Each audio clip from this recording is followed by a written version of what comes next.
Hello दोस्तों, कहानियों का दौर चैनल में आपका स्वागत है। आज की कहानी है अच्छे रिश्ते।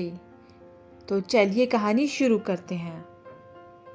एक सुनार की ऐस में मृत्यु हो गई। उसकी शादी हो चुकी थी और उसे एक छोटा बेटा भी था। उसका बेटा कुछ 14-15 साल का होगा।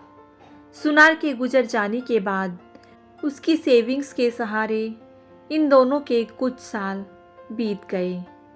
सेविंग खत्म होने पर सुनार की पत्नी ने अपने संभाल के रखे हुए गहने की पोटली अपने बेटे को दी और उसे अपने एक रिश्तेदार का पता बताया और कहा कि हमारे ये रिश्तेदार भी सुनार हैं, इसलिए वह हमारा भला चाहेंगे और हमें इन गहनों के बदले सही और उचित दाम देंगे।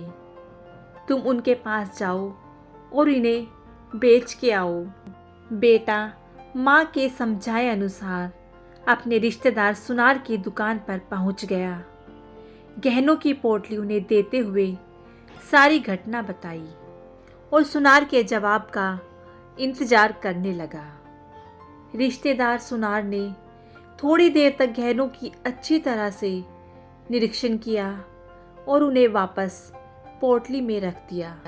उन्होंने लड़के से कहा कि अभी इनका दाम अच्छा नहीं मिलेगा। एक काम करो, इन्हें तुम वापस घर पर अपनी माता को दे आओ और जब इनका सही दाम होगा तब मैं इन्हें बिकवा दूंगा। रही तुम्हारे खर्चे की बात, तो तुम मेरे यहाँ पर मदद करने आ जाओ।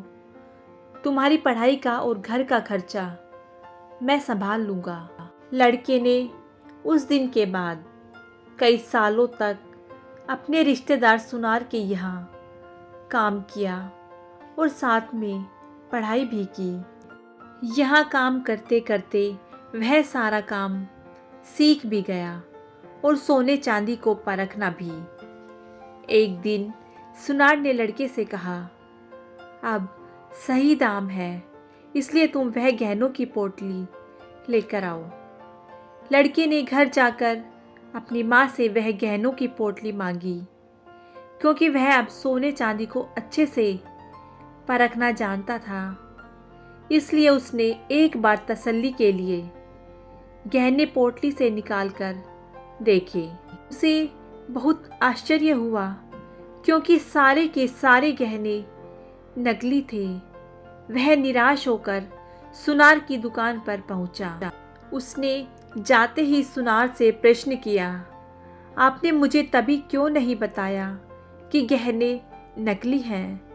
सुनार ने कहा, अगर मैं तुम्हें तब गहनों की सच्चाई बताता तो शायद तुम लोगों को लगता कि तुम्हारे बुरे समय की वजह से मैं तुम्हारा फ़ायदा उठाना चाहता हूँ। इसलिए गहनों को नकली बताकर तुम्हारी मदद नहीं करना चाहता था।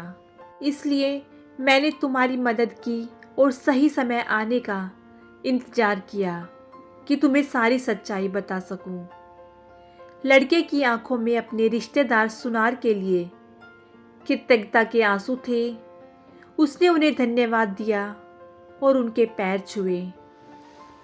तो दोस्तों, हम में से कई लोग कहते हैं कि रिश्तेदार मतलबी होते हैं या रिश्तेदार हमारे काम कभी नहीं आते।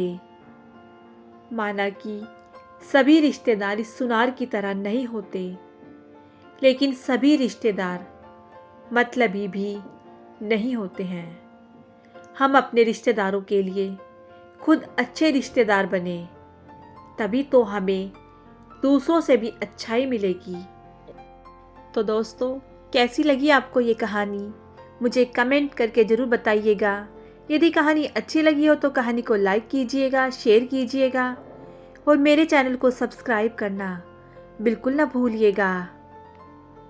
कहानी सुनने के लिए बहुत बहुत धन्यवाद।